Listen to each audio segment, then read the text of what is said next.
ఈ జాలి అనే బాబు వాళ్ళ డాడీ లేదా ఫాదర్ లేదా నాన్న కదా. వీళ్ళ ఇద్దరు కలిసి వెళ్తూ ఉన్నారంట. వెళ్తూ ఉంటే మధ్యలో ఒక తోట వచ్చింది. ఫస్ట్ ఆశ పుట్టాల్సింది ఎవరికి? జాలికి కదా, చిన్న అబ్బాయి కాబట్టి. అయితే వాళ్ళ నాన్న అన్నాడంట, చూడండి ఏమన్నాడంటే, ఈ తోటలు ఇవ్వలేరు కదా, కొన్ని పండ్లు తీసుకొని పోదామా అనేసి అన్నాడంట. అంటే జాలి ఏమన్నాడు తెలుసా? చిన్న అబ్బాయి మీలాంటి చిన్న అబ్బాయి ఏమన్నాడు తెలుసా? నాన్న 4 వైపులు ఇవ్వలేరు అనుకుంటున్నాం, అయితే పైన ఎవరున్నారు? దేవుడున్నాడు కదా. అవును కదా. ఈ 4 వైపులో మనమేమో ఎవ్వరు లేరు, మనం చూడడం లేదనుకుంటున్నాం, కానీ వీలైనా చూడరు, కానీ పైన ఉన్నాయన ఎప్పుడు చూస్తాడు కదా. యేసు ప్రభు ఎప్పుడు చూస్తాడు. అయితే చూడండి, మీకు ఈ లెసన్లో ఒక 4 పాయింట్స్ చెప్తా. ఫస్ట్ వన్ వచ్చేసి గిబియోనీయులు యెహోషువ యొద్దకి వచ్చుట. ఫస్ట్ ఏంది? వచ్చుట కదా. చూడండి, యెహోషువని నాయకుడిగా చేసింది ఎవరు? దేవుడు చేసినాడు కదా. కరెక్ట్. వాళ్ళు ఎక్కడి నుంచి ప్రయాణం అయితే వచ్చినారు? ఐగుప్తు నుంచి. గుడ్ కదా. ఎన్ని సంవత్సరాలు ప్రయాణం చేస్తున్నారు? 40 సంవత్సరాలు. మీరు ఎప్పుడైనా ఆలోచన చేసినారా? చూడండి, ఈ లెసన్లో స్టార్ట్ అయినప్పటి నుంచి యెహోషువ 6 పాఠాలు ఉంటాయి యెహోషువ గురించి. ఈ రోజుతో ఎండ్ అవుతుంది 6 కదా. అయితే ఈ యెహోషువ గురించి ఈ 6 పాఠాల్లో ఫస్ట్ నుంచి ఎక్కడి నుంచి? ఐగుప్తు నుంచి ఇశ్రాయేలు ప్రజల్ని నడిపించటానికి నాయకుడిగా దేవుడు ఎవరిని ఏర్పరచుకున్నాడు? మోషేని ఫస్ట్ కదా. మోషే తర్వాత కొన్ని సంవత్సరాల వాళ్ళని నడిపిస్తాడు కదా. అయితే మోషే అక్కడ చనిపోతాడు. చనిపోయిన తర్వాత మోషేకు బదులుగా ఎవరు నాయకుడిగా చేస్తాడు? యెహోషువని కదా. ఈ యెహోషువ వాళ్ళందరంట ఐగుప్తు నుంచి కానాను వరకు ఎన్నో పట్టణాలు ఉన్నాయి, ఎన్నో దేశాలు ఉంటూ వచ్చినాయి. ప్రతి దేశం గుండా పట్టణం పైన దేవుడు ఎవరికి విజయం ఇస్తున్నాడు? ఇశ్రాయేలు ప్రజలకి కదా. ఎప్పుడైనా ఆలోచించారా దేవుడు ఎందుకు ఈ ప్రజలు ఇంత ప్రేమించినాడు? ఎందుకు వాళ్ళు అంత శ్రేష్టమైన స్థానంలోకి నడిపించాలా? దేవుని బిడ్డలు కాబట్టి కదా. అవునా కదా. కాబట్టి మనం మొదటి నుంచి చూస్తూ వచ్చినప్పుడు దేవుని ప్రేమ, ఇశ్రాయేలు ప్రేమ ఎంత గొప్పదో మనం చూడగలుగుతాం తెలుసా. వాళ్ళు నడిపించేటప్పుడు వాళ్ళకి ఎట్లున్నాడంట దేవుడు? ఇప్పుడు చూడు, మనకు చల్లగా ఉంది కదా, ఎండ లేదు. వాళ్ళకి ఎట్లున్నాడంట? పగటిలో మేఘస్తంభంగా ఉన్నాడు, రాత్రి అగ్నిస్తంభంగా ఉన్నాడు. ఒకవేళ ఎండ ఉంటే వాళ్ళు నడుస్తారా? మనం కూర్చోలేము, అసలుగా నడుస్తామా కదా, నడవలేము. అయితే రాత్రి ఏం చేశాడంట? అగ్నిస్తంభంగా వాళ్ళని నడిపిస్తూ అంటే తన పిల్లలు ఎక్కడ శ్రమ పడుట దేవునికి ఇష్టం లేదు కదా. అవునా కదా. వాళ్ళు ఎంతో సురక్షితంగా వాళ్ళ నాయకులుగా నియమించి వాళ్ళ పైన కొంతమందిని వాళ్ళు నడిపిస్తూ వచ్చినాడు. మనగా దేవుడు ఇంకేం చేసినాడు? మన్నాను కురిపించినాడు కదా. మనమైతే వండుకొని తింటాం, కష్టపడి పండించుకుంటాం కదా. అవునా. అయితే ఇక్కడ చూడాలి, ఏ శబ్దం వచ్చినా నా వైపే. ఇప్పుడు ఏం చేసినాడంట? మన్నాను పైనుంచి ఆహారం కురిపించినాడు, భూమి నుంచి కాదు కదా. ఇశ్రాయేలు ప్రజలంటే దేవునికి ఎంత ఇష్టం, మనం కూడా అంతే ఇష్టం. అంత ఇష్టం కాబట్టి దేవుడు మన కోసం ఏం చేసినాడు? ఇట వీవీఎస్లు పెడతా వస్తున్నాడు, సండే స్కూల్ పెడతా వచ్చినాడు కదా. ఎవరైనా హిందువులు ఇట పెట్టుకుంటారా? చూసినారా? ముస్లిమ్స్ వాళ్ళు పోతారా? ఏదైనా 10 days లేదా 5 days వాళ్ళకి ఏమైనా ఇట్లా బైబిల్ గురించి చెప్పేటోళ్ళు ఉన్నారా? వాళ్ళ గ్రంథాల గురించి చెప్తారా? లేదు కదా. అయితే దేవుడు మనల్ని ప్రేమించి ఇక్కట్లా ఎంతోమందిని దైవ సేవకులు ఉపయోగించుకొని ఫస్ట్ ఇయర్ ఏముండాలి కదా, సెకండ్ ఇయర్ వీళ్ళకి ఎవరి గురించి చెప్పాలి, థర్డ్ ఇయర్ వీళ్ళకి ఎవరి గురించి చెప్పాలి, ఫోర్త్ ఇయర్ ఎవరి గురించి చెప్పాలి, ఫిఫ్త్ ఇయర్ ఎవరి గురించి చెప్పాలని విభజించి మన కోసం రాసి ఇచ్చినారు వాళ్ళు. అవునా కదా. ఇప్పుడు ఏం చేసినాడంట? అంత మాత్రం కాదు కానీ ఎర్ర సముద్రము దేవుడు ఏం చేసినాడు? 2 పాయలుగా చేసినాడు. సముద్రంలో ఎప్పుడైనా నీళ్ళు ఎక్కడ ఉంటాయా? ఆలోచన చేయండి, మనం ఆలోచన చేయాలి. దేవుని అద్భుతాలన్నీ మనం ఏం చేయాలా? ఆలోచన చేయాలా, మర్చిపోవద్దు. సముద్రాలు ఎప్పుడైనా ఇంకిపోతాయా? ఇంకిపోతాయా? మామూలు రోడ్స్ లాగా అవుతాయా? కావు. అయితే దేవుడు తన ప్రజల కోసం ఏం చేసినట్ట? సముద్రాన్ని ఒక రోడ్డుగా చేసినాడు. అవునా కదా కదా. ఇప్పుడు చూడండి, వర్షం పడితే 2-3 రోజులైనా నీళ్ళు ఇంకిపోవు, చల్లగా ఉంటే కూడా రోడ్డు పొడిగా ఉండదు కదా. అయితే దేవుడు ఏం చేసినాడంట, ఇశ్రాయేలు ప్రజల ఇశ్రాయేలు ప్రజల కోసం ఏం చేసినాడు, ఎర్ర సముద్రాన్ని పాయలుగా చేసి వాళ్ళ కాళ్ళకి బురద కూడా అంటలేదంట. అర్థమైందా? ఎట్లా చేసినాడు, ఎండిన నేలలా చేసినాడు. ఇంకా ఒక నదిని పాయలు చేసినాడు. ఏ నదిని? యోర్దాను నదిని కదా. మోషేనేమో ఎర్ర సముద్రాన్ని దేవుని ద్వారా పాయలు చేస్తే, యెహోషువ యోర్దాను నదిని ఏం చేసినాడు, 2 పాయలుగా చేస్తూ వచ్చినాడు. ఎవరి చేయి వాళ్ళ కాడ ఉండాలా, ఎవరి చేతులు వాళ్ళ దగ్గర ఉండాలా. చేతులు కాలు ఒకరి మీద వేసుకునేది, ఒకరు చెయ్యి ఇంకొకరి చెయ్యి మీద అట్టుంటే మంచి లక్షణం కాదు. అలాంటప్పుడు నీ చెయ్యి వానికి ఇవ్వచ్చు కదా దేవుడు. నీ చేతులు నీకు ఎందుకు ఇచ్చినాడు? ఏదో పనులు చేసేటప్పుడు ఉండొచ్చు, వినేటప్పుడు కాదు. సరే, ఇప్పుడు ఏం చేసినాడంట, యోర్దాను నదిని కూడా దేవుడు 2 పాయలుగా చేసి ఆరిన నేల వాళ్ళని నడిపిస్తూ వచ్చినాడు. ఇవన్నీ అద్భుతాలు, దేవుడు చేసిన ఆశ్చర్యకార్యాలు ఎవరు చూస్తున్నారు, ఎవరు వింటున్నారు? వారు వెళ్తున్నా ఎవరు చేసే దేవుడు, వినేది కూడా దేవుడేనా? ఎవరు దేవుడు అనింది? తప్పు కదా. చేసేది ఎవరు? దేవుడు. వింటున్నది ఎవరు? ప్రజలు కదా. ఈ కానాను, ఐగుప్తు నుంచి కానానుకు నడిపించేటప్పుడు ఆ చుట్టుపక్కల ఉంటారు కదా. ఇప్పుడు ఇది ఏ ఊరు? వేంపల్లికి చుట్టుపక్కల గ్రామాలు, ఊరు లేవా మీకు? ఉన్నాయా లేవా? మీది ఒక్కటే ఉంది కడపలో, ఉన్నాయి కదా. అట్లనే ఇప్పుడు ఐగుప్తు నుంచి కానాను పోయేటప్పుడు ఐగుప్తు కానాను 2 ఉన్నాయా? లేవు కదా. చుట్టుపక్కల కదా, ఎదురుగా కొన్ని ఊర్లు ఉంటుంది. వాళ్ళందరూ వింటూ వచ్చినాడంట. ఇంతమంది నడుస్తూ ఉంటారు అనుకో, ఒక పెళ్ళి జరిగితే మంది పోతే ఇట్నే చూస్తాం కదా. మనం చూస్తామా? చూడము. ఈ 6 లక్షల మంది ఇట్టనే సక్కపోతూనే ఉన్నారనుకో, ఎవ్వరు చూడకుండా ఉంటారా? వింతగా చూస్తారు, ఆశ్చర్యకరంగా చూస్తారు. ఏందో ఇట్లా పోతున్నారు వీళ్ళని కదా. అయితే అప్పుడు వాళ్ళు అనుకున్నారంట, వీళ్ళ దేవుడు ఎంతో గొప్పవాడు. అందుకే వీళ్ళు ఏం చేస్తారంట, వీళ్ళు ఎవరంటే గిబియోనీయులు. ఎవరు వీళ్ళు? ఇప్పుడు యెహోషువ ఏం చేసినాడంట, యోర్దాను నదిని దాటిన తర్వాత గిబియోను అనే పట్టణంలో ఆగిపోతూ వచ్చినాడు. ఎక్కడ? గిబియోను అనే పట్టణంలో ఆగిపోతూ వచ్చినాడు. వీళ్ళు ఏం చేసినారంట తెలుసా? తెలివిగా ఏం చేసినారంటే భయపడ్డారు వీళ్ళకి, ఇశ్రాయేలు ప్రజలు. ఎందుకంటే నెక్స్ట్ మా పట్టణాన్ని వాళ్ళు ఆక్యుపై చేస్తారు కాబట్టి, ఆక్యుపై చేయాలంటే ఏం చేయాలా? మనుషులను చంపాలా కదా. అంత మాత్రం కాదు. కానీ వీళ్ళు ఎటువంటి వారంటే, వీళ్ళు అక్కడున్న చుట్టుపక్కల ప్రాంతాలన్నీ అన్యులు. ఇంకెంత మాత్రం అంటే వాళ్ళు దుష్కార్యాలు చేస్తారంట, మంచి కార్యం అనేదే ఉండదు. దేవుని భయం లేని వాళ్ళు ఎట్లుంటారు? ఎప్పుడు చెడ్డ కార్యాలు చేయటానికి ఇష్టపడతారు కదా. అవునా కదా. దేవుని భయం ఉంటే చెడు కార్యం చేయం. అవునా కదా. అట్లా ఆయన చుట్టుపక్కల ఉన్న జనాలంతా, ప్రజలంతా ఎటువంటి వారంటే దుష్టులు, దుష్ట కార్యాలు చేసేవాళ్ళు. కాబట్టి దేవుడు ఏం చేశాడంట, ఆ దుష్టులందరూ ఏం చేయాలి? సంహరించాలి. ఒకవేళ వీళ్ళు వాళ్ళతో స్నేహం చేస్తే ఇశ్రాయేలు ప్రజలు వారిది వీళ్ళు నేర్చుకుంటారు. కాబట్టి దేవుడు ఏం చేసుకొచ్చినట్టే వాళ్ళు సంహరించాలని ఎవరికి? యెహోషువకి ఆజ్ఞాపిస్తూ వచ్చినాడు. యెహోషువకి దేవుడు చేసిన వాగ్దానం ఏం తెలుసా? ఏ మనుషుడు నీ ఎదుట నిలువ నేరడు. అది వాగ్దానం. అంటే ఏ మనుషుడు కూడా యెహోషువ మీద విజయము పొందలేడు. యెహోషువ అంటే అర్థం ఏం తెలుసా? యెహోవా నా రక్షకుడు. ఏంటిది? యెహోవా నా రక్షకుడు.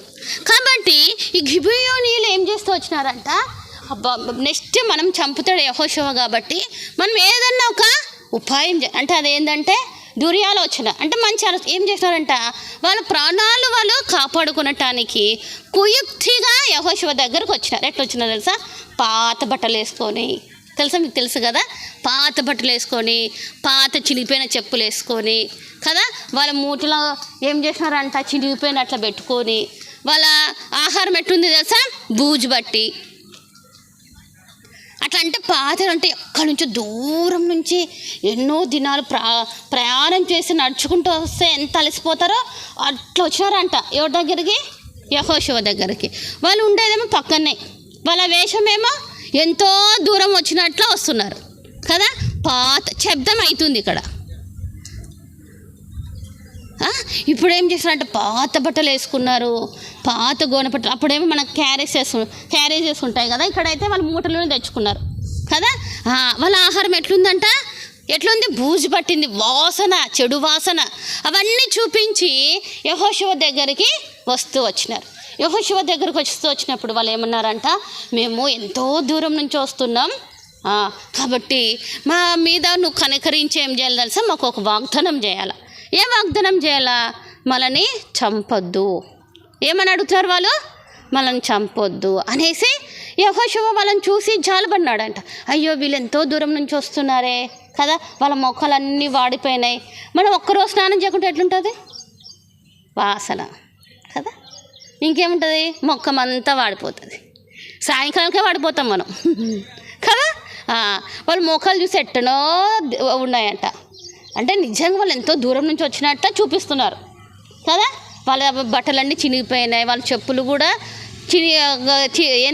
ఊడిపోతే మళ్ళీ కుట్టుకున్నట్లు ఉన్నాయంట. అంత అతుకులు బట్టలు కూడా అతుకులు అట్లా వాళ్ళు యెహోషువ దగ్గరకు వచ్చి, ఎందుకు యెహోషువ నెక్స్ట్ మనల్ని చంపుతాడు, మనం బ్రతకాలంటే ఏదో ఒక ఉపాయం చేసుకోవాలని వాళ్ళు ఏం చేసినారంట, గిబియోనీలు యెహోషువ యొద్దకు వచ్చి అట్లా చూపించినప్పుడు యెహోషువ ఇశ్రాయేలు ప్రజలందరూ మోసపోయినారు.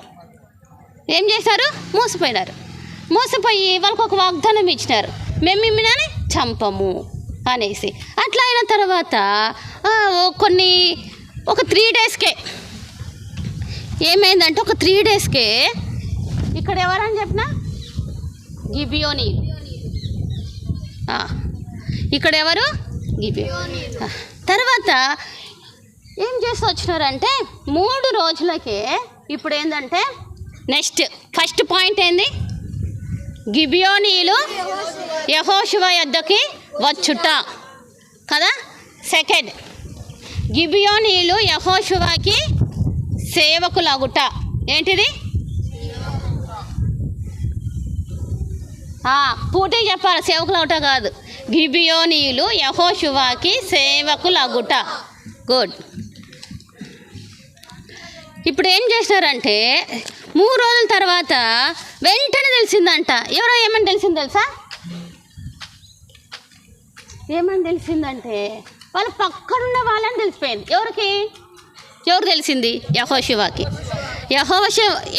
తెలిసింది, ఇశ్రాయేలు ప్రజలు కూడా తెలిసిపోయింది. 3 రోజుల తర్వాత ఈ గిబియోనీలు అంటే మన పక్కింటి వాళ్ళలాగా, అర్థమైందా, పక్కింటి వాళ్ళలాగా ఉన్నారంట.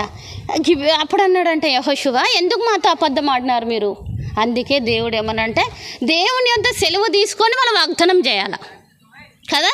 ఇంతవరకు దేవుడు వాళ్ళు నడిపిస్తూ వచ్చినాడు. ఒకరు మీరు రక్షిస్తున్నారంటే, ఒకరు బ్రతకనిస్తున్నారంటే ఎవరిని యొద్ద విచారణ చేయాలి, మనము దేవుని యొద్ద విచారణ చేయాలి. విచారణ చేయడం అంటే ప్రార్థన చేస్తూ రావాలా కదా. మీరు ఎప్పుడైనా వాక్యం చదివినప్పుడు ఏమంటుంటే, దావీదు యెహోవా యొద్ద విచారణ చేసెను కదా, యెహోవా నామం బట్టి ధైర్యం తెచ్చుకొనెను. మన ధైర్యం ఎక్కడ ఉండాలా, దేవుని యందు ఉండాలా కదా. మనం ఎవరి దగ్గర పర్మిషన్ తీసుకోవాలా, దేవుని యొద్ద పర్మిషన్ తీసుకోవాలి. అయితే యెహోషువ ఇశ్రాయేలు ప్రజలు ఈ బట్టలు వేసుకొని చినిగిపోయిన చిరాకులయ్యే వచ్చిన వీళ్ళ మీద జాలిపడి దేవుని యొద్ద విచారణ చేయకుండానే వాళ్ళని ఏం చేసినా బ్రతికినిచ్చినారు. కాబట్టి మన పాఠం పేరేంది, ఎల్లప్పుడూ ప్రార్థన చేయుట నేర్చుకొనుట. అది ఎప్పుడైనా కానీ ఏం చేయాలా, మనం ప్రార్థన చేసుకొని దేవుని యొద్ద ఏం చేయాలా, పర్మిషన్ తీసుకోవాలా. అర్థమైందా. వీళ్ళకేమో ఇప్పుడు ఏంది, అడుక్కోకుండానే వీళ్ళని బ్రతికిచ్చినారు. కాబట్టి వీళ్ళు ఏం చేసినారంట, యెహోషువ ఇశ్రాయేలు ప్రజలు, మీరు ఎందుకు మనల్ని ఇట్లా మోసం చేసినారు అని అడుగుతూ వచ్చినప్పుడు అంట వాళ్ళు ఏమని చెప్పినారంటే, మేము మీకు భయపడినాం. ఏమన్నారు, మీ దేవుడైన యెహోవా మీ మధ్య చేసిన ఆచార కార్యాలు, అద్భుత కార్యాలను బట్టి మేము భయపడి మా ప్రాణాలు ఎక్కడ మీరు తీస్తారో అని మేము అట్లా వేషం వేసుకొని మీ వద్దకు వచ్చి మేము మీతో వాగ్దానం చేసుకున్నామని చెప్తారు. అర్థమైందా. మీ మధ్య దేవుడు చేసిన అద్భుత కార్యాలు, ఆచార కార్యాలు మేము విని కదా, మేమేం చేసినాము, మీరు ఎక్కడ మనల్ని చంపుతారా అని భయపడి మేము ఇట్లా వేషం వేసుకొని మీ దగ్గరకు వచ్చి మేము మా ప్రాణాలను బ్రతికించుకున్నాం అంటారు. కాబట్టి యెహోషువ వెంటనే ఏం చేస్తాడంటే వాళ్ళకి ఒక పనిష్మెంట్ ఏంటంటే ఎప్పుడు వాళ్ళు ఏం చేయాలంటే వాళ్ళు బ్రతికినంతకాలం ఇశ్రాయేలు మధ్యలో ఉన్నంతకాలం వాళ్ళు ఏం చేయాలి తెలుసా? ఫస్ట్ కట్టెలు నరకాలి కట్టెలు. సెకండ్ కట్టెలు మొయ్యాలి, నీళ్ళు చేదాలి, నీళ్ళు మొయ్యాలి. ఇవి కష్టమైన పనుల ఈజైన పనుల? రోజంతా నరకాల, వాటిని మళ్ళీ ఏం చేయాలి? మొయ్యాల, నీళ్ళు చేదాల, ఇంకోటి నీళ్ళు మొయ్యాల. మీరు ఇప్పుడు చెట్లు నరకమంటే నరుకుతారా? మొయ్యమంటే కూడా మొయ్యరు కదా. మీరు నీళ్ళు చేదమంటే చేస్తారా? బావిలో నుంచి మొయ్యమంటమ్మా ఇప్పటికన్నా 10 బిందెలు మోసినా ఇంకా నేను మొయ్యను అంటాం కదా. అంటమా అనమ్మ? అందరు ఫస్ట్ బిందెలు మోసిన వాళ్ళమే, ఏం ట్యాప్స్కి రెడీగా లేవు కదా. ఇప్పుడైతే ఉన్నాయి. మన చిన్నమంతా మోస్తారా లేదా? మీరు బిందెలు మోస్తారా ఇప్పుడు కూడా కదా. అప్పుడు వాళ్ళ పనిష్మెంట్ ఏం తెలుసా? మీరు కూడా మోస్తారు కదా. మీరు కట్టెలు మోస్తారు, నీళ్ళు మోస్తారు కదా. ఇప్పుడు ఏం చేయాలి? కట్టెలు నరకాల మీరు, వాళ్ళ పనిష్మెంట్ అది కదా. వాళ్ళతో యెహోషువ ఏం పనిష్మెంట్ ఇచ్చినాడు? మీరు ఎప్పటికేం చేయాలా? కట్టెలు నరకాల, కట్టెలు మోయాలా, నీళ్ళు చేదాలా, నీళ్ళు మోయాలా. అర్థమైందా? ఈ పనిష్మెంట్ ఎవరు ఇచ్చినారు? యెహోషువ గిబియోనీయులకి ఇస్తూ వచ్చినాడు. ఎందుకు ఇచ్చినాడు? వారిని మోసం చేసినారు కదా, కాబట్టి వాళ్ళకి పనిష్మెంట్ ఇచ్చినాడు. అయితే దేవుడు థర్డ్ వన్, ఇప్పుడు టైం అయిపోతుంది. థర్డ్ వన్ ఏంటంటే 5 మంది రాజులంట యెహోషువకి విరోధంగా యుద్ధం చేయట. ఏది? 5 మంది రాజులు యెహోషువ పైన విరోధంగా యుద్ధము చేయట. అర్థమైందా? వీళ్ళు ఎవరంటే గిబియోనీయులకి ప్రక్కన ఉన్న రాజులు. చుట్టుపక్కల రాజులు ఉంటారు కదా, ఉంటారా ఉండరా? వీళ్ళు ఏం చేస్తారంటే నెక్స్ట్ వీళ్ళ మీద పోవాలి. ఎవరు? గిద్యోన్. కాబట్టి వీళ్ళు ఏం చేస్తారంట, ఈ గిబియోనీయులు వాళ్ళ దగ్గరికి పోయి వాగ్దానం తీసుకున్నారు, వాళ్ళతో సంధి కుదిరించుకున్నారు. బాయ్స్ వైట్ ఏదో వేసుకున్నావు కదా నువ్వు, మౌనం కూడా. ఇప్పుడు ఏం చేస్తారంట, ఈ 5 మంది ఒక్కరమైతే మనం ఓడించలేం ఎవరిని? ఇశ్రాయేలు ప్రజల్ని కదా. మనం ఏం చేయాలి? 5 మంది రాజులు ఒకటి కావాలా. ఎంతమంది రాజులు? 5 మంది రాజులు. ఇశ్రాయేలు రాజు అయిన అదోని బెజక్ 5 మంది, అదోని జెదక్. సరేనా? ఈ 5 మంది ఏం చేస్తున్నారంట, గిబియోనీల మీదకి పోవాలనుకున్నారు. గిబియోనీలు ఏం చేస్తున్నారంటే యెహోషువని ఆశ్రయించినారు. ఈ 5 మంది రాజులు మా మీదికి మీరు వస్తున్నారు. వీళ్ళు గిబియోనీలు ఏం చేస్తారంటే ఇశ్రాయేలు ప్రజలతో సంధి కుదిరించుకున్నారు. ఇంకెప్పుడు వాళ్ళతో యుద్ధం చేయరు, వాళ్ళకి పని వాళ్ళగానే ఉంచారు. కాబట్టి వీళ్ళు ఏం చేస్తారంట, యెహోషువని ఆశ్రయిస్తూ వచ్చినారు. ఈ 5 మంది రాజులు ఒక్కొక్కరుగా రాకుండా 5 మంది రాజులు ఒక్కటై వాళ్ళ మీదకి పోవాలని ఆలోచన చేసినారు. ఇప్పుడు గిబియోనీలు ఎవరు యొద్దకు పోయినారు? యెహోషువ యొద్దకు వెళ్తూ వచ్చినారు. ఇప్పుడు యెహోషువ ఈ 5 మంది రాజుల మీద ఏం చేయాలా? యుద్ధం చేయాలా. ఒక రాజ్యంలోనే ఎంతమంది ఉంటారు? ఎంతోమంది ఉంటారు కదా. ఈ 5 మంది రాజులు మీద ఉన్న రాజ్యం ఇంకెంత గొప్ప ఉంటుంది, వాళ్ళ సైన్యం అదంతా ఎట్లుంటుంది? చాలా పెద్దగా ఉంటుంది. చూడండి, ఇదంతా వాళ్ళ రాజ్యం. చూడండి యుద్ధానికి ఎట్లా వస్తున్నారో వాళ్ళు, గుర్రాల మీద, రథాల మీద, కత్తులు పట్టు, వాళ్ళ దగ్గర ఏ ఆయుధాలు ఉన్నాయో అవన్నీ పట్టుకొని వస్తూ వచ్చినారు. ఈ 5 మంది వస్తూ వచ్చినప్పుడు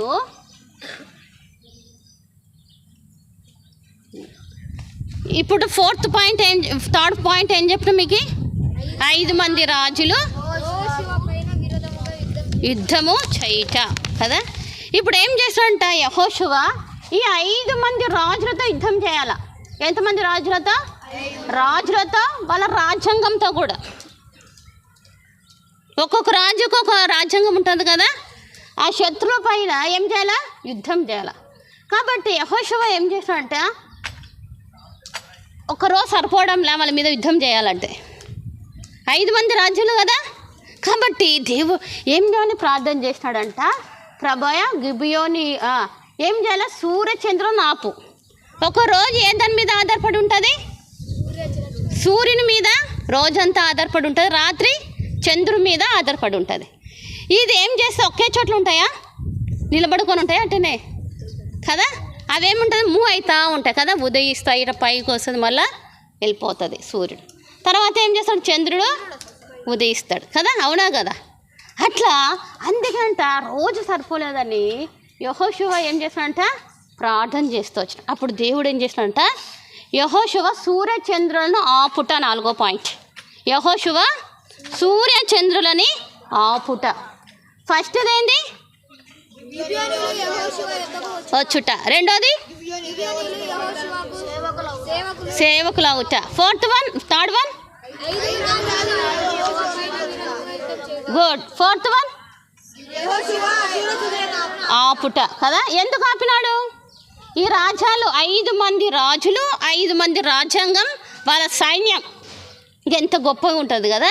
కాబట్టి దేవుడు ప్రార్థన చేస్తూ వచ్చాడు. మీరు ఎప్పుడైనా ఆలోచన చేసినారా?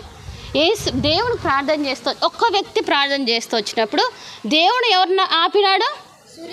సూర్యచంద్రులు. అవి మనకు అందుతాయా? పట్టుకుంటామా కదా? అందుతాయి? అసలుకి పట్టుకోలేం. బాబు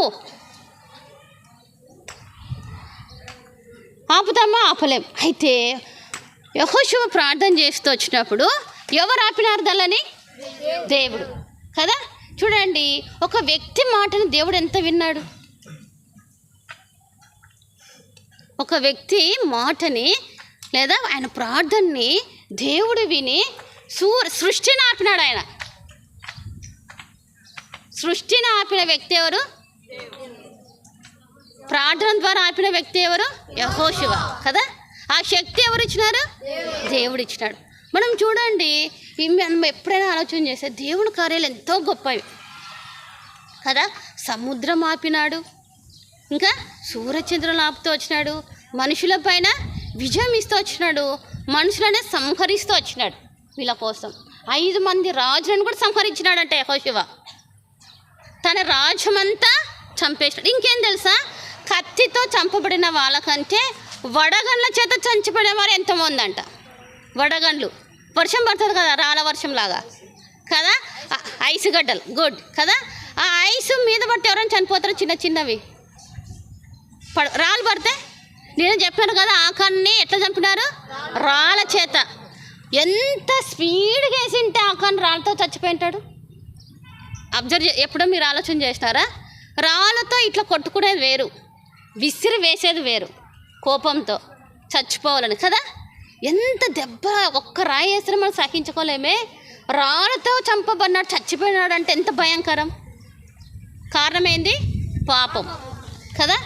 ఏదైతే నువ్వు చేయకూడదో అది మనం చేస్తే శిక్ష భయంకరంగా ఉంటుంది, అవునా కదా. ఎక్కడ మీ చూపు? రెడ్ షర్ట్ ఏమొచ్చింది? మళ్ళీ ఏమైనా వచ్చింది అక్కడ? ఇక్కడ చూస్తున్నావా? ఇక్కడ చూస్తున్నావా? Good, correct. ఏం చేసినాడంట? కాబట్టి దేవుని కార్యాలు ఎంతో గొప్పవి. ఈ 5 మంది రాజులను చంపినాడు, 5 మంది రాజ్యాంగంలో ఉన్న సైనికులను చంపుతూ వచ్చినాడు. ఎట్లా చంపినాడంటే కత్తివాత కంటే వడగండ్లకు ఏం పెట్టంటాడు దేవుడు? బరువు పెట్టింటాడు నాకు తెలిసి. ఆ బరువు చేత ఏం చేశారు వాళ్ళు? ఏమైనారు? పైనుంచి మనం పైనుంచి పడేటివి ఏమైనా ఆపుతామా? ఆపుతారా? ఎవ్వరు ఆపలేరు కదా. వడగండ్ల చేత చాలా మంది చనిపోయినారంట. దేవుడు ఏ దానిల ద్వారా కూడా చంపుతాడు. బరువైన ద్వారా చంపుతాడు, దానికి బలం లేకుండా కానీ చంపుతాడు. అర్థమైందా? ఇప్పుడు ఏం చేసినాడంట? యెహోషువ కత్తితో చంపిన వాళ్ళకంటే దేవుడు వడగండ్ల చేత చంపిన వాళ్ళ సంఖ్య ఎంతో ఎక్కువ. ఇంకేం చేసినాడంటే యెహోషువ ప్రార్థన విని సూర్య చంద్రులని ఎక్కడ ఉంటే అక్కడ నిలిచిపోవాలా. ఏదన్నా నిలుస్తుందా? ఇప్పుడు నువ్వు ఆగిపోకడంటే ఆగిపోతుందా? మనకి ఏది ఆగదు కదా. అయితే యెహోషువ అందులో ఎంత ప్రార్థన శక్తి ఉందో ఆలోచన చేయాలా. ఎంత ప్రార్థన శక్తి ఉందో ఆలోచన చేయాలి. మనం కూడా ఎప్పుడు ప్రార్థన చేస్తే ఫస్ట్ మనకు ప్రార్థన చేయనీకి రాదనుకో, 1 నిమిషం చేస్తే ఆమెను అంటారు కదా. కానీ ప్రభు నాకు ప్రార్థన చేయటానికి నాకు నేర్పించు ప్రభు. భక్తులు ఎన్నో గంటలు ప్రార్థన చేసినారు కదా, రాత్రంతా ప్రార్థన చేసిన వాళ్ళు కూడా ఉన్నారు, మిషనరీలు కదా, అవునా కదా. ఇంకేంది, ప్రార్థనలో 24 గంటలు గడిపిన ప్రవక్తలు ఉన్నారు కదా, సేవకులు ఉన్నారు, దైవ సేవకులు కూడా ఉంటూ వచ్చినారు కదా. మనం ఏ సంఘం? దైవ బక్సింగర్ సంఘం కదా, అవునా కదా? ఆయన ఎన్ని గంటలు ప్రార్థన చేసేవాడంటే మోకాల మీద ప్రార్థన గడిపేవాడంట. కాబట్టే ఎన్నో సంఘాలు కట్టబడుతూ వచ్చినాయి. సంఘం కట్టబడాలంటే ఈజీ కాదు. ఏదో స్కూల్కి డబ్బులు ఇస్తారు కడతారు, అది వేరు కదా. సంఘాల ఆత్మీయం కట్టబడాలి అంటే ఆయన ప్రార్థన ఎంతో ఉంది. కాబట్టి మనమందరం ఏమి నేర్చుకోవాలంటే, ప్రభా యెహోషువ ప్రార్థన ఆలకించి నువ్వు సూర్యచంద్రనే ఆపినావు, రోజున ఆపినావు కదా, రోజు ఎప్పుడు పొడిగించినావు కదా. అట్ట మనం ఏం చేయాలంట, ప్రభా నేను ఏ విధంగా ప్రార్థన నేర్చుకోవాలి, ఏ విధంగా ప్రార్థన చేయాలి, నాకు నేర్పించు ప్రభు. ఎల్లప్పుడూ ప్రార్థన చేయాలి. అప్పుడు ఏం చేస్తుంది తెలుసా, మన ప్రార్థన మన పాపం చేయకుండా ఆపుతుంది తెలుసా.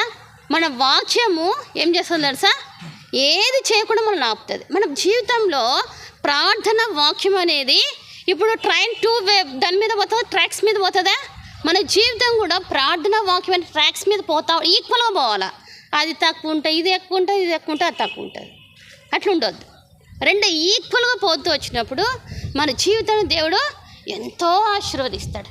కాబట్టి మనం ఏం చేయాలా, యెహోషువ జీవితంలో ఏం చేసినాం, ఆయన ధర్మశాస్త్రాన్ని ఎంతో ప్రేమించి ధ్యానిస్తూ వచ్చినాడు. సెకండ్ వన్, ఆయన ప్రార్థన సూర్యచంద్రుని ఆపుతూ వచ్చింది కదా. కాబట్టి ఈరోజు మన పాఠం ఏంటిది, ఎల్లప్పుడూ ప్రార్థన చేయట నేర్చుకున్నట. బైబిల్ అంటే కీర్తన 55:17 అందరు చేయాలి. బైబిల్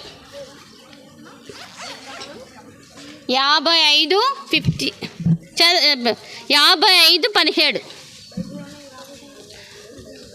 వైట్ షర్ట్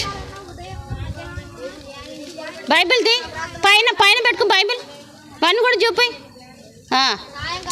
ఒక్క నిమిషం అందరు తీయాలి. అందరు తీసినారా బైబిల్? కీర్తన 55:17 మీ కంఠత వాక్యం, మెమరీ వర్స్. కీర్తన 55:17 అందరం కలిసి నేను స్టార్ట్ చేస్తాను, ఆ తర్వాత మీరు చదవాలి. బాయ్స్ అండ్ గర్ల్స్, అర్థమైందా? గుడ్. సాయంకాలమున, ఉదయమున, మధ్యాహ్నమున గట్టిగా నేను ధ్యానించుచు మొరపెట్టుకొందును, ఆయన నా ప్రార్థన ఆలకించును. మళ్ళీ సాయంకాలమున, ఉదయమున, మధ్యాహ్నమున నేను ధ్యానించుచు మొరపెట్టుకొందును, ఆయన నా ప్రార్థన ఆలకించును. మళ్ళీ సాయంకాలమున, ఉదయమున, మధ్యాహ్నమున నేను ధ్యానించుచు మొరపెట్టుకొందును, ఆయన ప్రార్థన ఆలకించును. కీర్తన 55:17 చెప్పండి. కీర్తన 55:17 గుడ్. అందరికి పోయండి, కళ్ళు మూసుకోవాలి. ఇంకా ప్రేయర్, కళ్ళు మూసుకుంటే ప్రేయర్ కదా.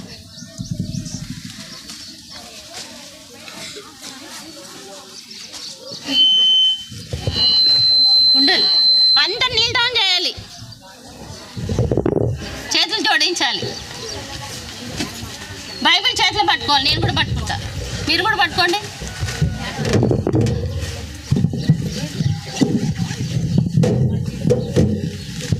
అందరి చేతిలో బైబిల్ పట్టుకోండి. ఈ ఆంటీ ఎప్పుడు బైబిల్ పట్టుకోండి అంటుంది అనుకుంటున్నారా?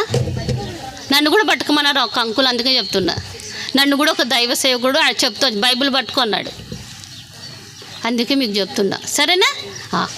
ప్రియమైన తండ్రి, ఘనమైన దేవా, మీ పాదాలకు వందనాలు చెల్లించుకుంటున్నాం.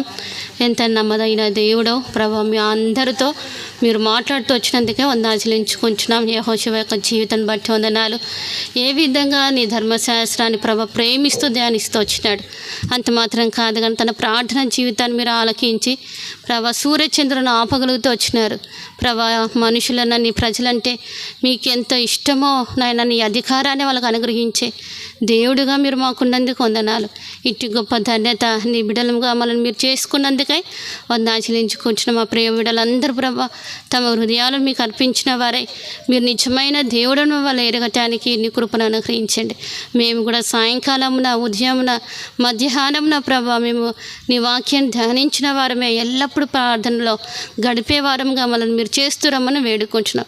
మీ సేవకులు, దైవ సేవకులు ఎంతోమంది ప్రార్థనలు గడుపుతూ వచ్చినారు, ఎన్నో సంఘాలు కట్టగలుగుతూ వచ్చినారు ప్రభా. ఆ విధంగా మా బిడ్డల్ని మమ్మల్ని మీరు చేస్తురమ్మని వేడుకుంటూ యేసు ప్రభు నామమున అడిగి వేడుకుంటున్నాం తండ్రి, ఆమేన్.